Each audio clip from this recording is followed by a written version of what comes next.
The Fisherman and His Wife. A humble life by the sea. Once upon a time, in a small windswept village by the shimmering sea, there lived a kind-hearted fisherman named Elias. Every morning, before the first light of dawn, Elias would set out in his little wooden boat to cast his nets into the vast blue ocean. Although life was simple, and sometimes very hard, Elias was content, for he loved the gentle lapping of the waves and the soft cry of the seagulls overhead. Elias lived in a modest cottage with his wife Marta. Despite their humble surroundings, Marta dreamed of a life filled with luxury and splendor.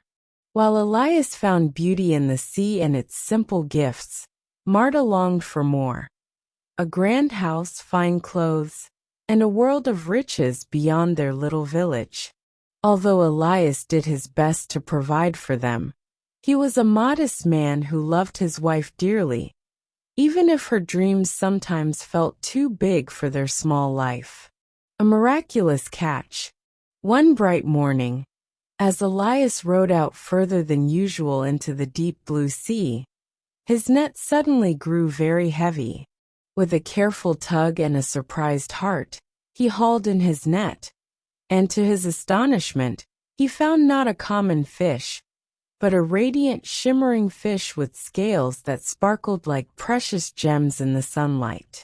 As he stared in wonder, the magical fish opened its eyes and spoke in a gentle, echoing voice.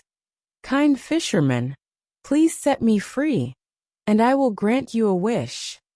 Elias, though startled, was a compassionate soul.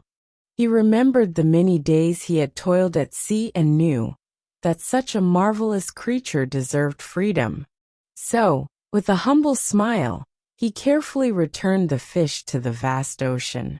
A dream is born. When Elias returned home, he couldn't wait to share the incredible encounter with Marta. Sitting together in their modest kitchen, he told her about the magical fish and its promise of a wish. Marta's eyes widened with excitement, and her mind soon filled with visions of all the fine things she had always desired. "Elias," she exclaimed, "go back to the sea and ask the fish to grant me a new cottage, one that is as grand as a palace." Reluctantly, Elias agreed, for he loved Marta and wanted her to be happy. So the next morning, he went back to the shore, and after a short wait, the shimmering fish reappeared. Speaking softly, Elias relayed Marta's wish. "Oh, magical fish, my wife wishes for a grand cottage, fit for a lady of high status." The fish's eyes twinkled. "Your wish is granted," it replied, and with a graceful flick of its tail, it vanished into the deep. That very day, when Elias and Marta returned home, they found that their old creaky cottage had been transformed into a beautiful little house with neat gardens and bright, welcoming windows.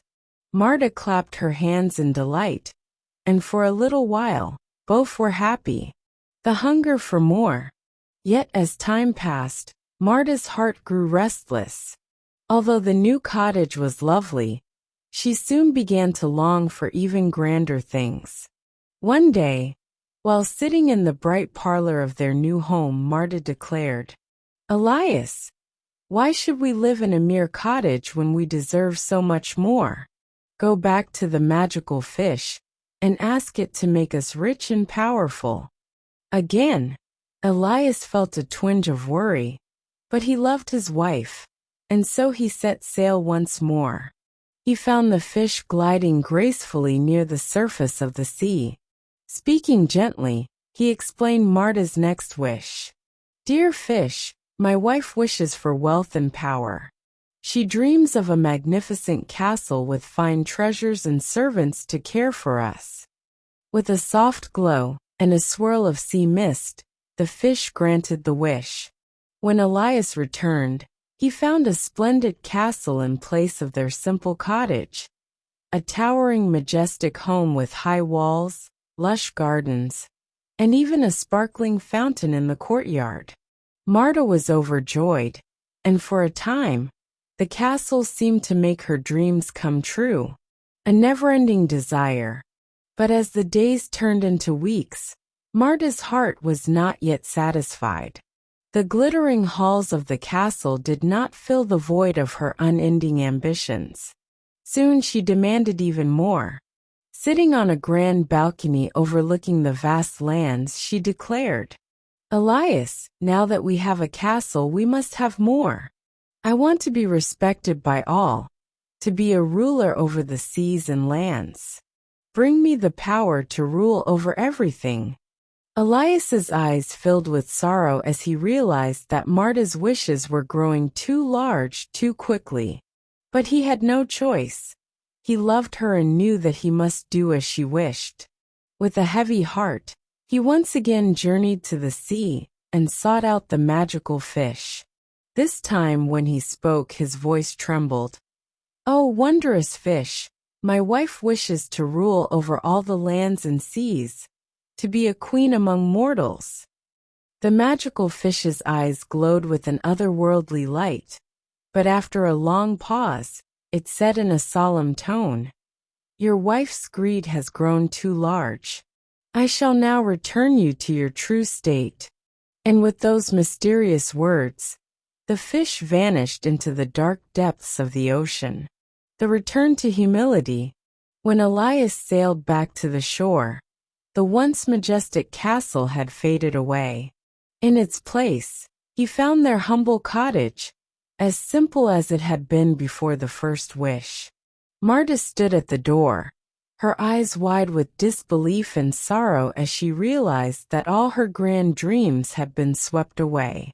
Elias gently placed his hand on her shoulder and said softly, "My dear, sometimes the greatest treasures are found in simplicity and love, not in wealth or power." Marta looked into her husband's kind eyes, and for the first time, she understood the lesson of their journey. A new beginning. From that day forward, Elias and Marta returned to their old, modest life by the sea. They worked together, cherishing every sunrise and every small joy the ocean provided. Although their home was small, it was filled with love and gratitude. Marta learned that true happiness came not from endless wishes or grand things, but from appreciating what one already has. Moral of the story: beware of greed and unfulfilled wishes. This tale reminds us that while dreams and wishes can be wonderful, it's important to be content with what we have. Greed can lead us to lose what is truly precious. True happiness comes from love, gratitude, and cherishing the simple joys of life.